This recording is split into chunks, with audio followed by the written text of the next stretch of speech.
Chapter 1. Let's go to the beach. Before we begin, holidays are the times when people go to hills, deserts, or beaches with family. Relatives who live in different towns visit each other and roam around together. Do you have a relative or family member who lives in another city? Exams have just got over and the school is closed. The Akhtar family has visitors. Mrs. Akhtar's sister, Zahida, and her 2 children, Salim and Myra, have come from Delhi. They have come to Goa by aeroplane. Ali and Farah are very happy to be with their cousins. This morning, all the children are waiting to go to the beach. The driver, Gopal, brings the car. His daughter Shobha has come with him. Her school is closed too. Ali asks her, "Do you want to come with us to the beach?" Shobha is excited. Yes, she says. They drive up to the beach. On the way, Myra sees a very long bus. She points to it and says excitedly, "Salim, look at that bus. It has 2 buses joined together." Farah says, "Oh yes, doesn't it look like a giant caterpillar?" All the children start laughing. Mrs. Akhtar says, "Salim, tell your cousins about the special train service in Delhi." Salim turns to Ali and Farah and says, "It is the metro. The service has trains that travel above the road as well as underground. These trains move very fast and they are very clean. I like to ride in them." Farah says, "We would like to take the metro train ride whenever we come to Delhi." Soon they reach the beach. The children get out and run to the water. The girls start collecting shells. The boys walk into the sea and start splashing each other. There are many other people enjoying on the beach. Some people are selling food items. The girls are now making shapes with sand. 2 little boys are chasing a baby crab. Mother Crab is watching them. There is a ship and a boat sailing in the sea. On the way back, Myra, Farah, and Shobha count the shells. "Wow, we have so many beautiful shells," says Myra. They look at each other happily. Chapter 2. Gina saves Dummy. Before we begin, have you ever been to a desert? It's a dry place where days are very hot and nights are cold. It becomes very difficult for animals and humans to survive the hot daytime. Many animals that live in deserts have body that suits the desert conditions. A mother camel and her daughter, Gina, were slowly walking along in the desert. It was a hot, sunny day. Suddenly, Gina stopped. "I can't move any further. I'm very thirsty. I want some water." "You see those trees there, Gina? In deserts where there are trees, there is water. Let's go there." "Okay." Gina began walking fast. Soon they reached the trees. They found a pool of water. The water was clear and cool. They drank it. Blackie the crow watched them from a nearby tree. "You drink a lot of water. I'm sure you could drink all the water in the pool."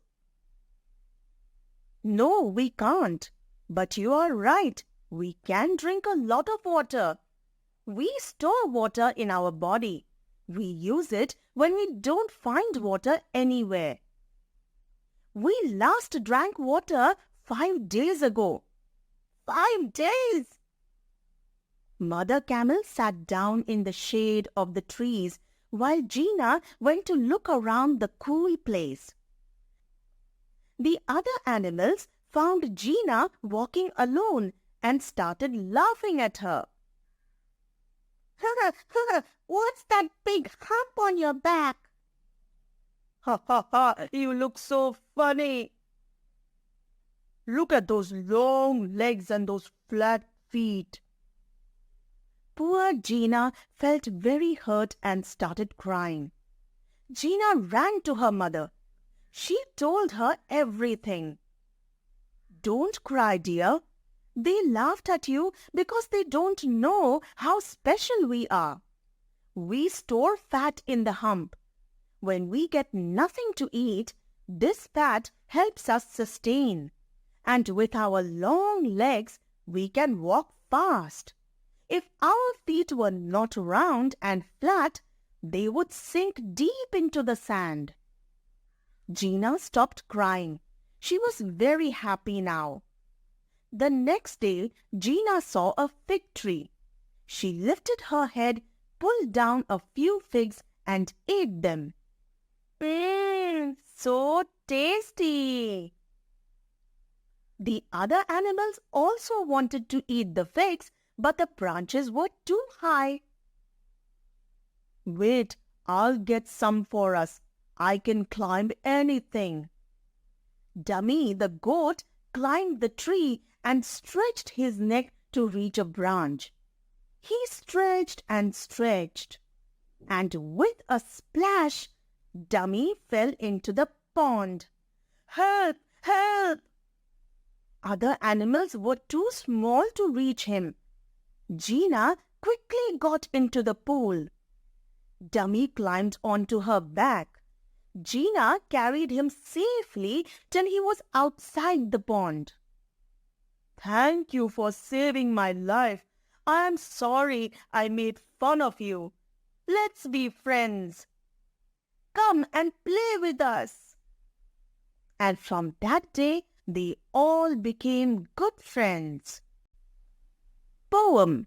What a wonderful day. Before we begin, there are some days when things seem to slip out of our hands and we feel terrible. On some other days, we feel great because things go smoothly and nicely. Our mood depends on the way we think and react on certain things. I had a sock, but I couldn't match it. My ball rolled off and I couldn't catch it. I had an itch and I couldn't scratch it. Oh, what a terrible day. I found my sock. It was under my bed. I found another ball instead. I took off my hat and I could scratch my head. Oh, what a wonderful day. Bond of Love. Chapter 3. Becky the Lazy Elephant. Before we begin, we all love to sleep. Whether it is a summer morning or a winter morning, we do not like to get up early. But after taking a bath and having breakfast, we feel fresh and good to go to school. But do you feel sleepy all day long? Becky the elephant was very lazy. She liked sleeping. She woke up late. She went slowly to school. She slept in the school. She came back home and slept some more. One morning, Becky's mother needed some help. She asked Becky to go out and fetch some bananas. Becky's uncle and aunt were coming to their house for dinner. Becky was not happy.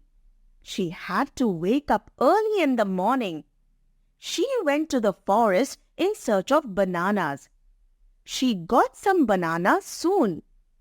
In the forest, she decided to sleep some more. She put her head against a tree and went to sleep. Thud! Becky heard a loud noise. She felt something big fall on her head. The sky is falling! The monkeys were shouting. She got up and ran. She ran all the way to her house. Becky went straight to her mother. She said, "Mother, the sky is falling." "How do you know that, Becky?" her mother asked. "I know. A piece of sky fell on my head," she said. "Let's go and see it then," her mother said. Becky took her mother to the tree. Some monkeys were eating the bananas that Becky had brought. "Well, Becky, the piece of sky was nothing but a bunch of bananas," her mother said. She started laughing. Becky felt very silly. She felt guilty of being lazy and sleepy. "Becky, if you sleep all the time, you will not learn anything. You will also not know when someone is making a fool of you," her mother said. Chapter 4. The Lost Smile. Before we begin, we all love to smile. We like the company of those who remain happy and keep on smiling.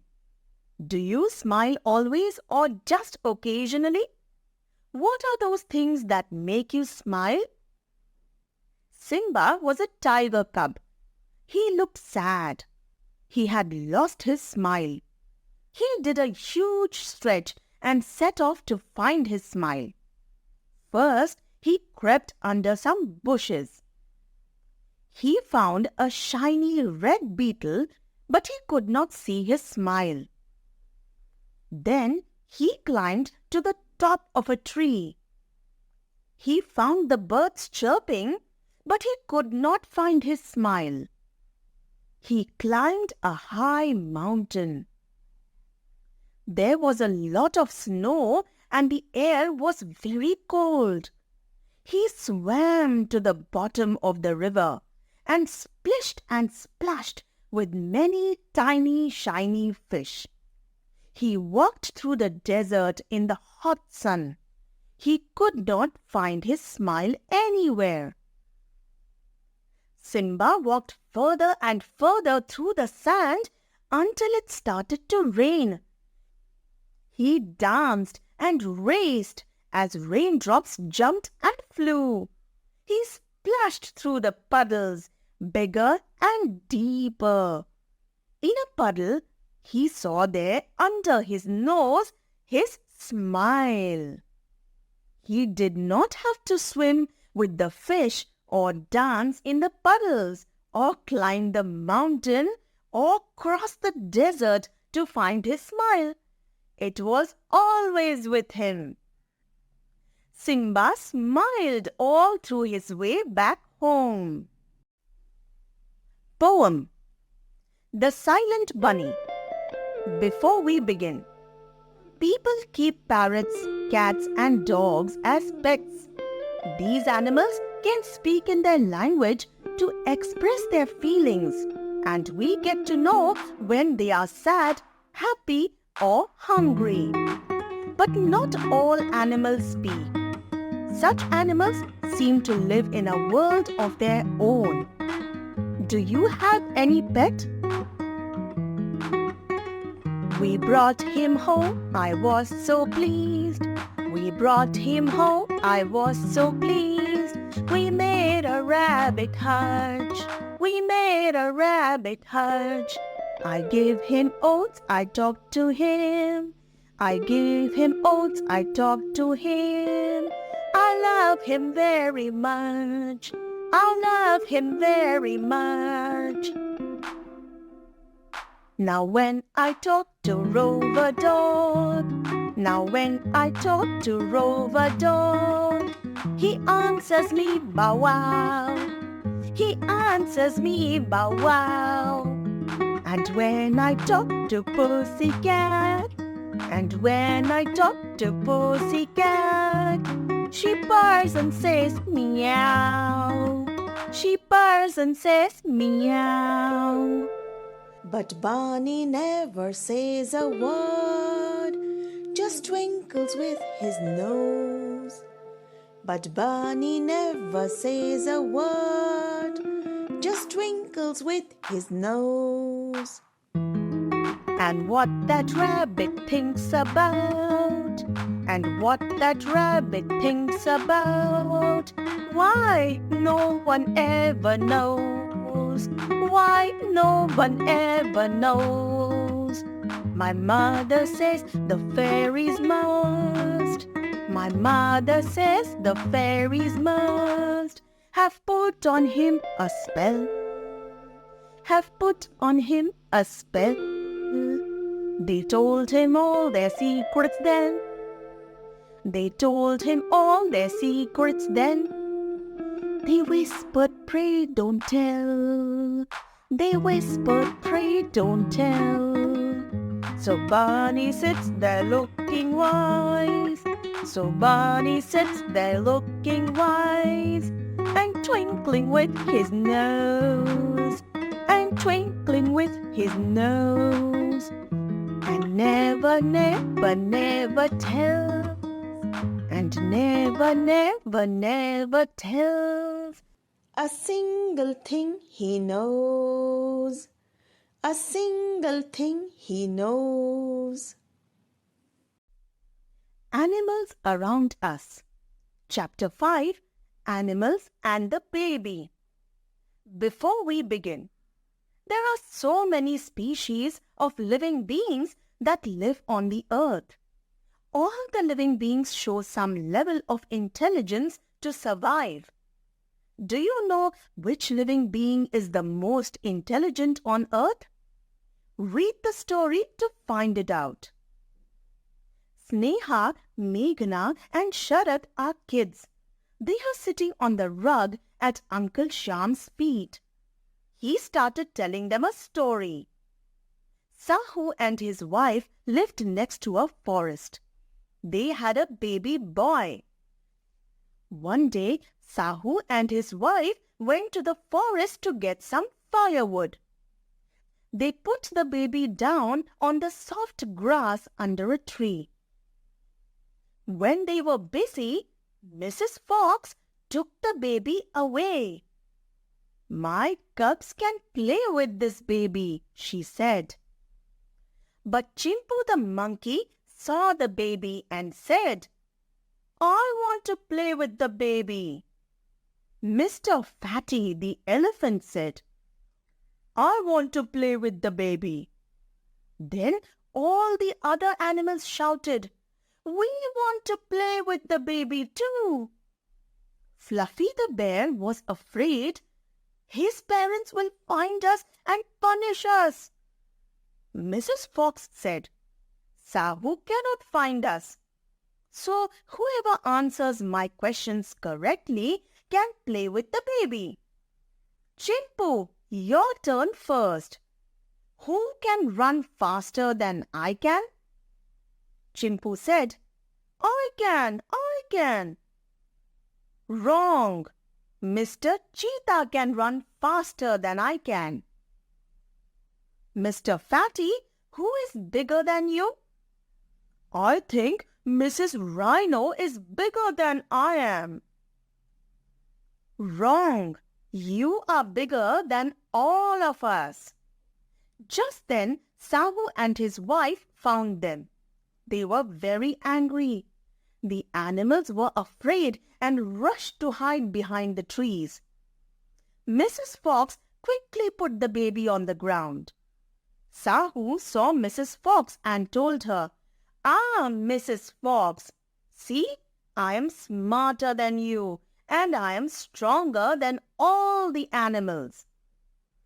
But Sahu did not hurt the animals. He only picked up his baby and went away quietly. Chapter 6, The Lion and the Mouse. Before we begin, Have you read or heard the story of an ant and a dove? The dove helps the ant when it was drowning in the river. On its turn, the ant bites a hunter who comes to kill the dove. This story tells that no one is strong or weak. We need to help each other to live and survive. Let's read this story where a small mouse saves the life of a lion. A lion is fast asleep under a tree in the forest. A tiny mouse who is playing behind the tree jumps on the sleeping lion.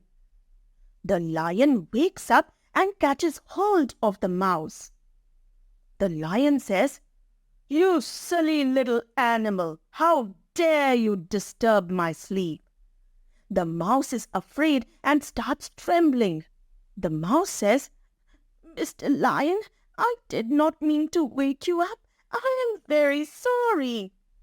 The lion says, "Rrr, I'm going to kill you." The mouse says, "Please, Mr. Lion, forgive me. I'll never ever disturb you again." The lion says, "Well, I'll let you go this time, but don't do it again." The mouse says, thank you, Mr. Lion. You are so kind and strong.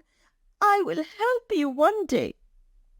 The lion says, "Ha ha ha ha! You silly little animal, what can you do? Run away now and don't talk about things you can't do." A few days later, some hunters come to the forest and spread the net to catch the lion. They trap him up in a net. The lion roars for help. The little mouse hears him. The lion says, "Ah, I'm in pain. The hunters will return tomorrow and put me in a cage." The mouse says, "Don't worry, Mr. Lion. I will help you. My friends and I will bite this net and set you free." The lion says, "I don't think you can help. You may break all your teeth trying to cut the net." The mouse says, "Mr. Lion, just wait. I'll run off and send a message to all my friends in the forest." The mouse returns with some other mice. The mouse says, "Please don't move. We are small, but we are many. Let us all help you set free." The other mice say, "We'll bite the net around your head." Another mice says, "We'll bite the net over your legs." Other mice say, "We'll climb on you and bite the net over your huge body." Soon the lion is free. He stands up and shakes himself. The lion says, "Thank you, my little friends. Now I know that even the tiniest creatures can help the big ones." We all are happy that we could help you. The lion says, "The hunters will be here soon. Let's run away." Poem. Sleep, sleep, sleep. Before we begin, you must have seen different animals and birds while they are asleep. The manner in which they sleep differs from each other. The speaker in the poem wonders and tells about the funny ways in which animals sleep. Some things go to sleep in such a funny way. Some things go to sleep in such a funny way.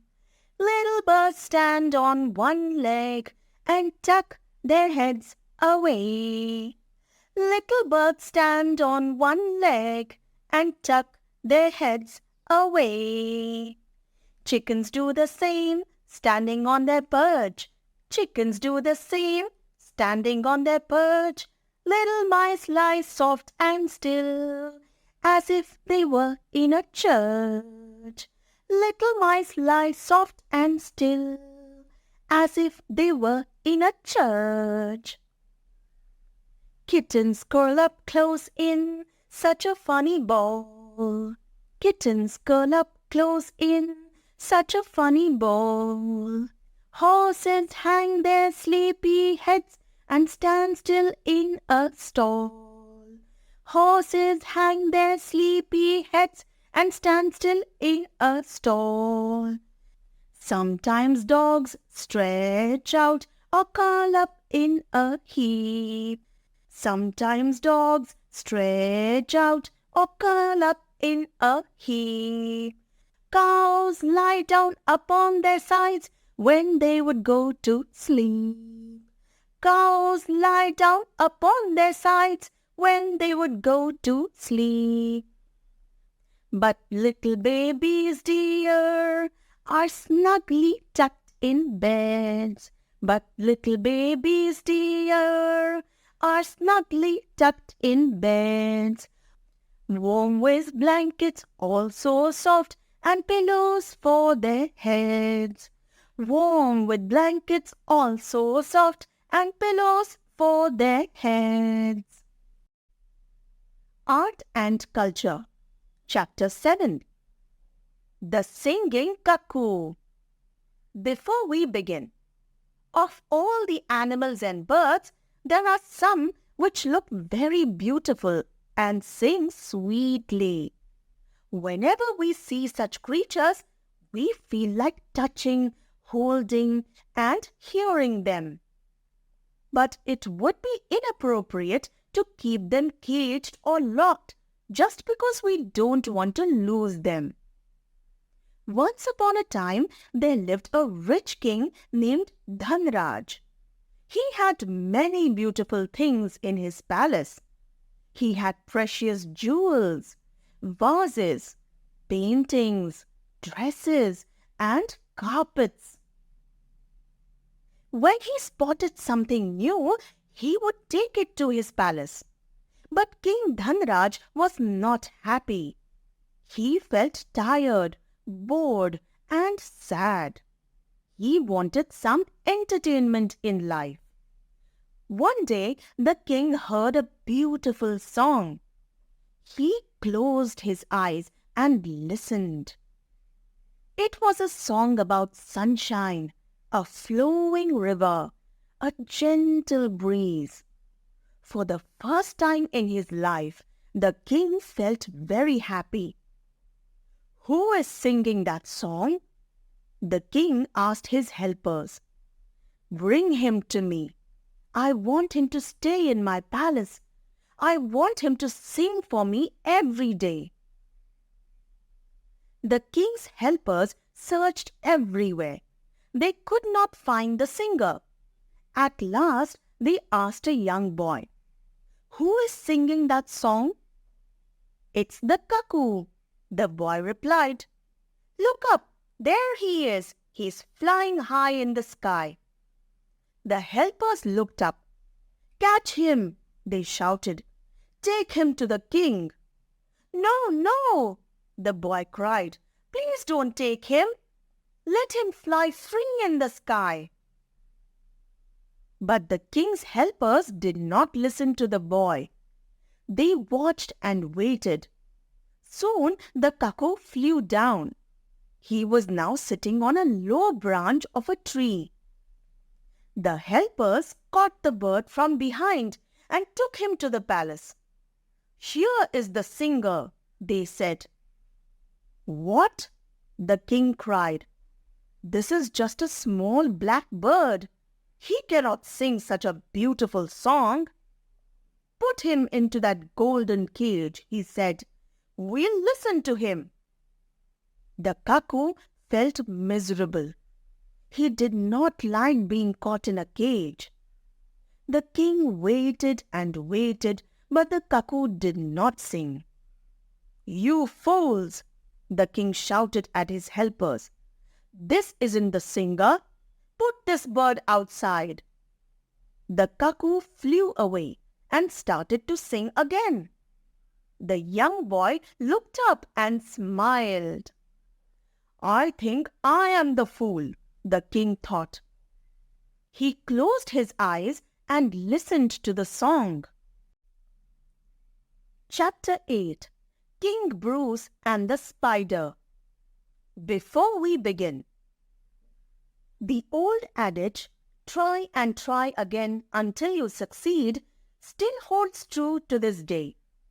Failures are a part of life and not the final destination in the journey of glory. Let's read this story about how a king drew inspiration from a tiny spider. Once upon a time, there was a king named Bruce.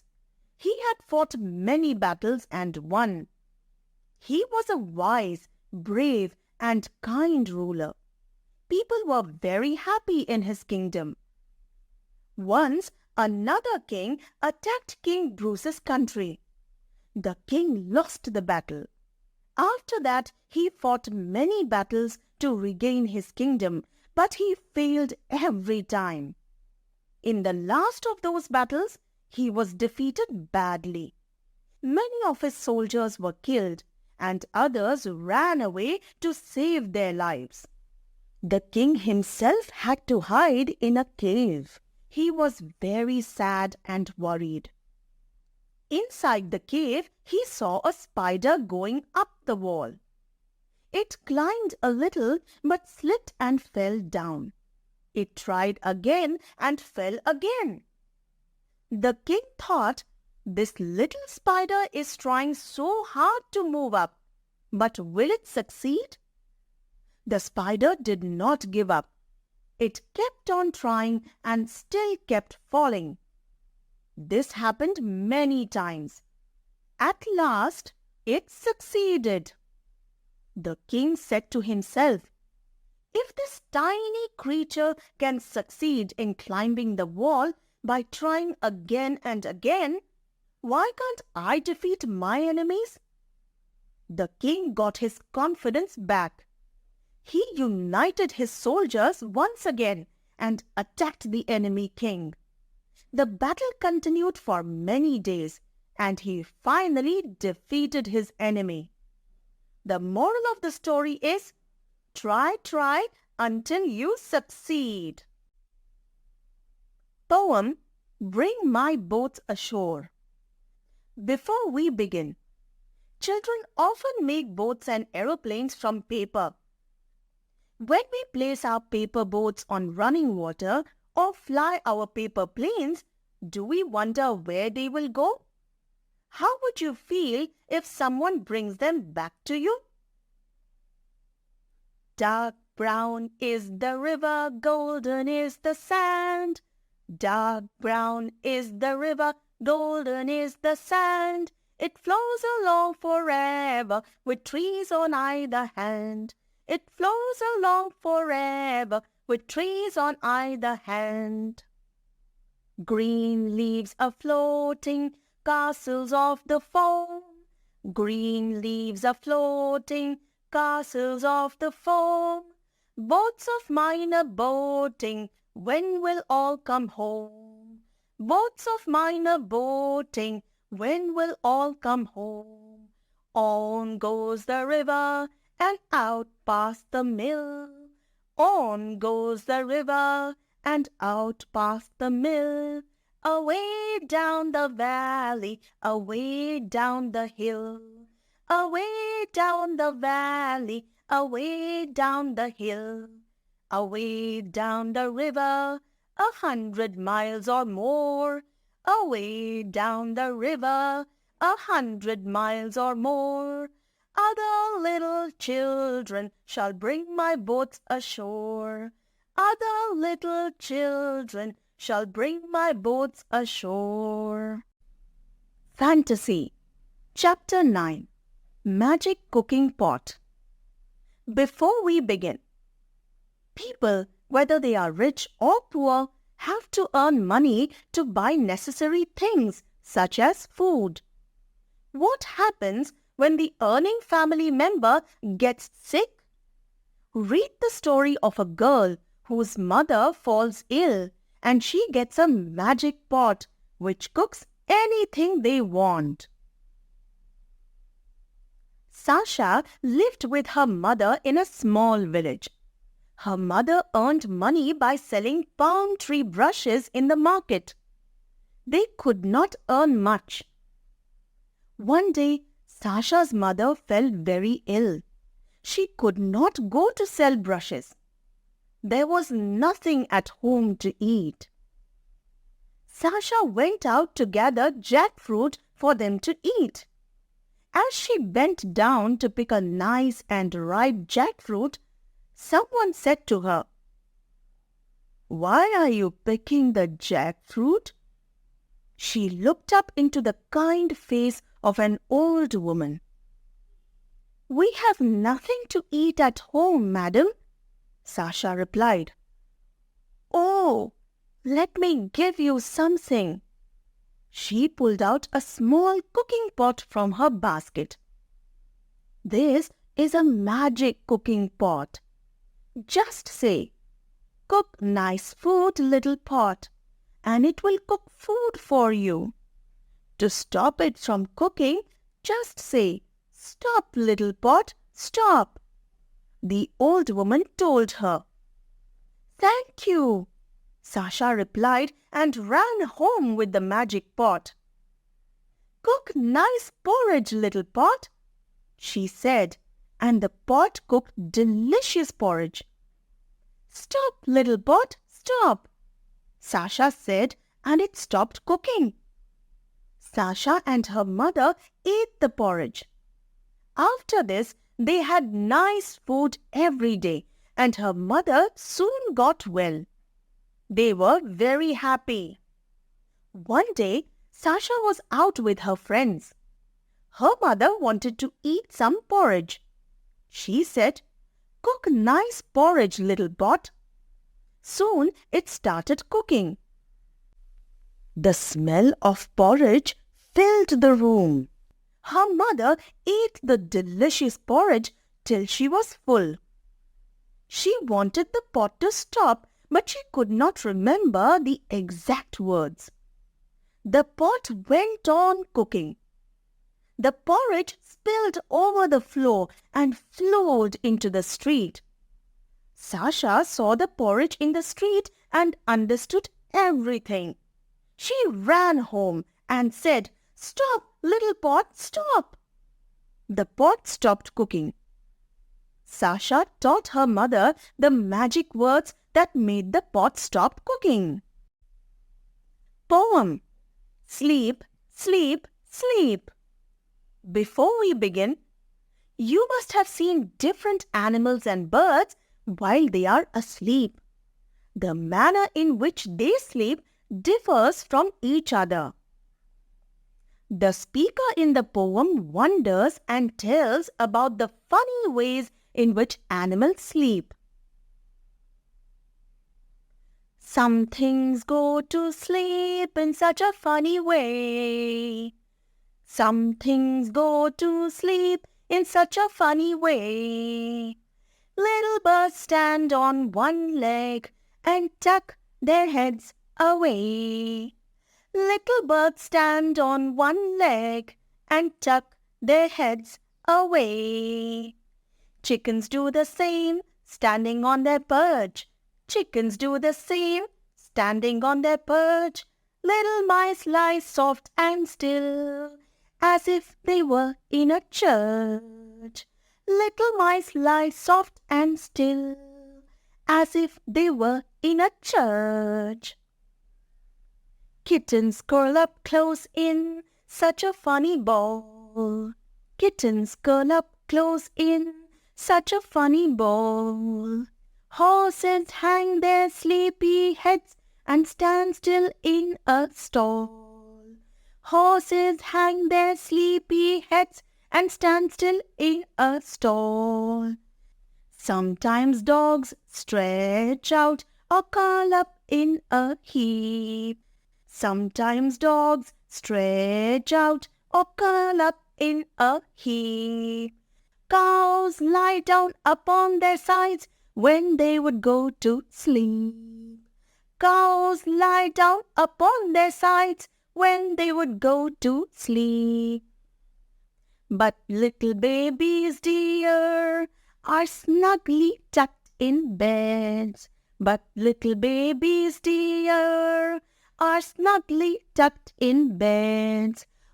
Warm with blankets all so soft and pillows for their heads. Warm with blankets all so soft and pillows for their heads.